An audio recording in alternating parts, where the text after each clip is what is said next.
Roswitha peeked at Leyon with a slight, gentle smile on her face. She quietly observed his proud and childish behavior, her eyes soft with affection, as she thought to herself.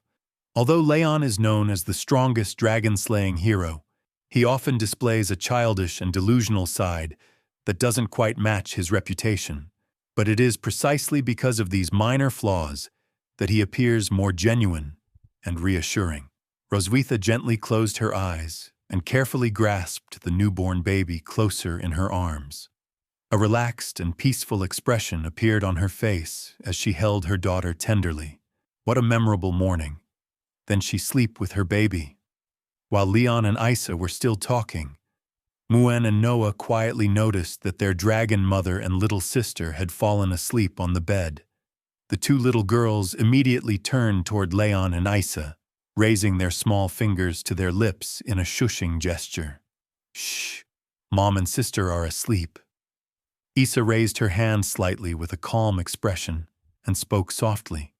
She was about to leave the room when she paused for a moment, then turned back and whispered gently, "All right, we won't disturb Mom's rest anymore. Auntie is hungry, take Auntie to eat something." Muen and Noah nodded their heads happily and began leading their aunt toward the dining table. Okay. Isa then looked back toward Leyon. A teasing smile played on her lips as she closed one eye in a playful wink, as if she wanted to say something even naughtier to him. With a mischievous tone, she added softly, "Have a rest." Leyon opened his mouth slightly, looking visibly sleepy. He stood there awkwardly, one hand rubbing the back of his head, his face showing a mix of embarrassment and shyness after Isa's teasing words. A tired but relieved smile appeared on his lips. "Huh! I finally managed to trick her over. I feel even more tired than going to the battlefield." Leyon quietly lay down on the large bed and gently hugged both his wife and their newborn baby. The little one was sleeping peacefully between them. He looked tenderly at Roswitha's sleeping face for a moment, a soft and loving smile appearing on his lips. "I'll sleep for a while, too." The morning sun rises gently, casting its warm golden rays through the tall glass windows. The entire hall glows softly with sunlight, bathing the spacious room in a peaceful, dreamy light.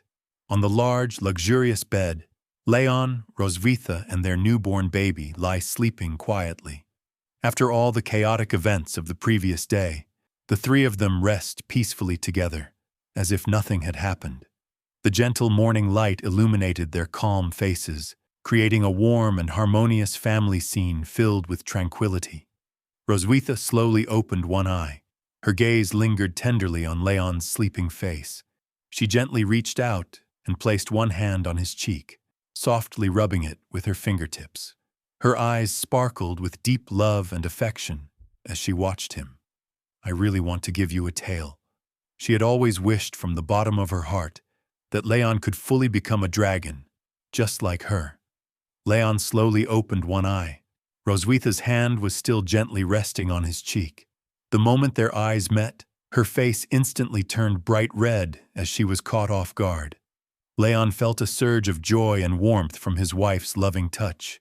A playful smile appeared on his lips. He said, "I really want to cut off your tail." Roswitha immediately woke up and sat up on the bed. Her peaceful expression changed instantly. Her face turned slightly annoyed as she narrowed her eyes at Leyon. With a soft huff, she said in a slightly irritated tone, "Humph, so you don't sleep." Leyon opened his one eye. Her hand is still on his face. Her face blushed as she was caught off guard by him. He was joyed with the love of his wife and want to tease her. "I woke up when you peeked at me." Roswitha's cheeks turned slightly red with embarrassment. "Who stole a peek at you? Aren't you embarrassed to say that?" "I was just checking on my daughter." The newborn baby lay quietly between them, listening to her parents' conversation with big, curious eyes. She had one tiny thumb tucked sweetly in her mouth, sucking on it gently while blinking innocently at the playful exchange. "If you don't want to admit it, forget it." Roswitha's eyes widened in surprise, and her mouth fell slightly open, as if she had been completely caught off guard. A faint blush still lingered on her cheeks as she quickly spoke in a flustered voice. "It's really dangerous in the morning." My sister almost noticed something. Leyon rubbed the back of his head with one hand. His eyes closed for a moment, as if organizing his thoughts. Then he opened his eyes and spoke something shocking to Roswitha, his voice low and serious. "Your sister almost knew my human identity, but Constantine really knows my identity." Roswitha looked shocked. "What? Have you met him before?" Leyon explained calmly while sitting up on the bed. "I have fought against the Crimson Flame Dragon clan on the battlefield before, but I have never seen him. Besides, I disguised my armor. The light was dim at night, so I couldn't be recognized by them. Constantine not only knew my human identity, but also accurately called out my name, but he has passed away, and I cannot know the source of his information." Roswitha placed a hand on her chin, deep in thought.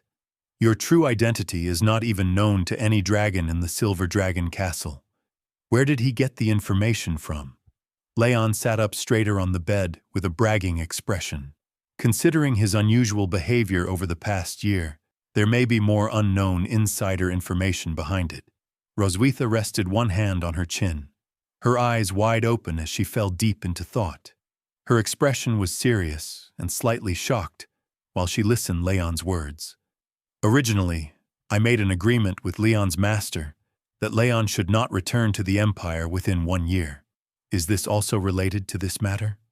Her eyes filled with hesitation as she stared into the distance. After a long moment of silent contemplation, she thought to herself, "Should I tell Leyon about this?